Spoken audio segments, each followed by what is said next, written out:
हरियाणा के एक छोटे से गांव में, जहां रातें बहुत ही अंधेरी होती थीं और सुनसान सड़कों पर सिर्फ चिरपिंग किसी के कदमों की आवाज होती थी, वहां एक विशाल हवेली थी। इस हवेली की कहानी बहुत ही रहस्यमय और डरावनी है। गांव वाले इसे भूतिया हवेली कहते थे, क्योंकि रात्रि को वहां अजीब अजीब आवाजें सुनाई देती थीं और कहते थे कि वहां कोई असलियता है। लेकिन गांव के नौजवानों ने उसे छोड़ा नहीं। एक दिन एक आगे बढ़कर युवक नामक आदमी ने निर्णय किया कि वह इसे खुद देखेगा और सच्चाई को जानेगा। एक रात जब चांदनी की किरणें हवेली को रौंदते देने लगी, वह युवक हवेली की ओर बढ़ा। हवेली के दरवाजे तंग थे, लेकिन वह उन्हें खोलने में सफल रहा।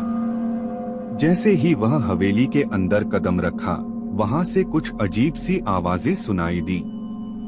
क्या यह वाकई भूतिया है? उसने खुद से पूछा।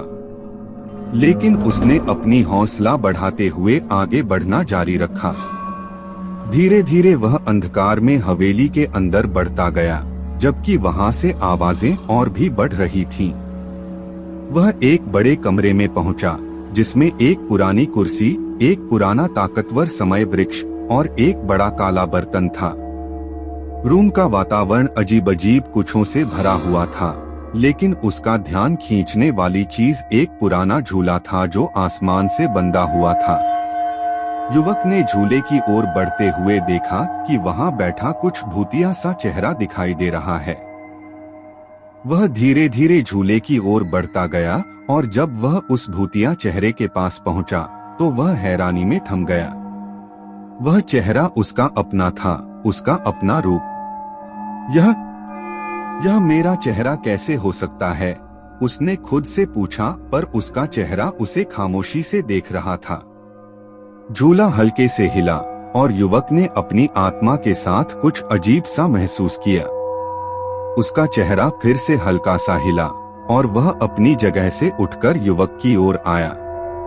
युवक ने उठकर देखा कि वह अपनी असलियता में वही चेहरा था, लेकिन वह अब भूतिया नहीं दिख रहा था।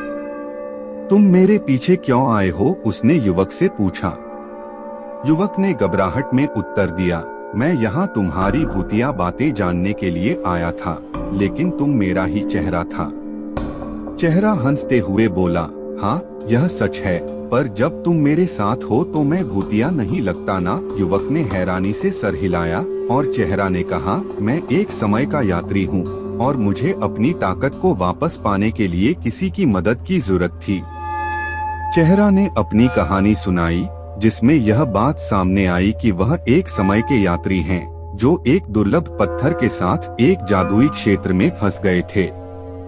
वह पत्थर उन्हें समय की यात्रा की अनुमति देता था, लेकिन उन्हें वापस लौटने के लिए किसी की मदद की जरूरत थी।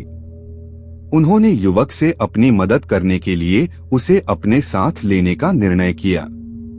युवक ने तब झूला को फिर से हिलाया और वे दोनों समय के पार करके उनके गांव में लौट आए। लौटते समय युवक ने अपने गांव वालों को उनकी अनुभवों के बारे में बताया और सबको हैरानी हुई कि भूतिया हवेली के पीछे की कहानी इतनी रोमांचक और अद्वितीय कैसी हो सकती है। चेहरा ने गांव वालों को आभास किया कि डर तब होता है जब हम अजीब चीजों को समझने की कोशिश नहीं करते हैं और जब हम अजीबियत को स्वीकारने के लिए तैयार नहीं होते। युवक ने भी सीखा कि अक्सर चीजें उसे हमेशा वैसी नहीं होती जैसा हम सोचते हैं, और जब हम सही समय पर सही रास्ते का चयन करते हैं तो हम अपने डर को पार कर सकते हैं।